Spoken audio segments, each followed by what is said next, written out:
heavy metal. Now, AC/DC were recently in town doing their rounds of publicity for their great new album, Black Ice, and Jim and I had the opportunity to sit down with the guys. They asked us not to bring Don, so it's just Jim and I talk with BRIAN and ANGUS. Check it out. Good to see you guys. Thanks for a few minutes. We appreciate it. I guess the obvious question, and I mean, this is something that everyone's been asking, is what took so long? Where you been the last 6-7 years? Hiding. Brian, you were getting itchy. We talked, you wanted to get out there and you wanted to do some shows, and he probably was doing charity gigs. He was showing up at people's bar mitzvahs just to get out and play and sing for someone. Karaoke in bars. I think the boys, after 17 He hours. never tells me this, you see. After 17 albums, you want something real good, and I'm proud of the lads that put their heads down and they came up with something so special, and I think that's what the aim of the whole thing was, to come up with something special, and I think they've done it. You guys have never changed the sound over the years, even in the 70s with disco, 80s, no hair metal ballads you guys didn't do, even in the 90s with grunge.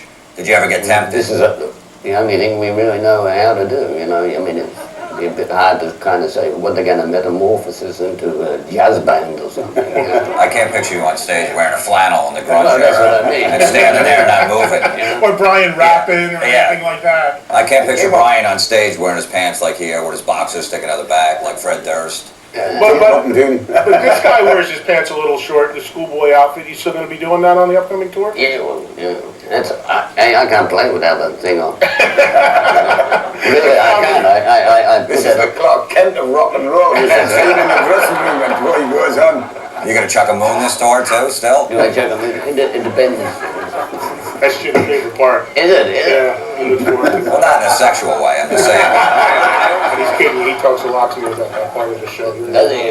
Yeah, he says, riff raff, I don't need to hear it, I just need to see Angus's ass. I thought this was behaved like my house.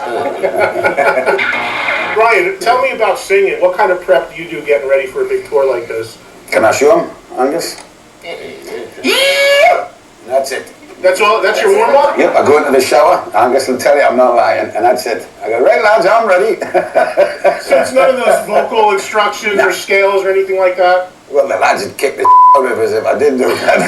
You shouldn't have freaking rocket up in there, would you? Jim and I are totally psyched to see the tour. Yes. And you're going to be out for a while. And what do you? I mean, how do you find the balance between? I'm sure you want to play stuff from Black Ice and stuff from the catalog and stuff you guys want to pull out. Have you figured out the set? Yeah, well, we'll try them all, and then we'll probably pick a bunch and go, well, let's try these live, Because with all the other songs, we don't have to rehearse them. You guys must pull pranks on the road touring, because you guys are characters. You ever pull a good one on Brian, or Brian, you ever pull one on Angus? Yeah. You ever steal Angus's shorts? No. You notice a trend with this guy with the asses and the ring and the shorts. What's wrong with you? Are you picking up on this at all? You want to just push him off the end of the sofa? You like gladiator films?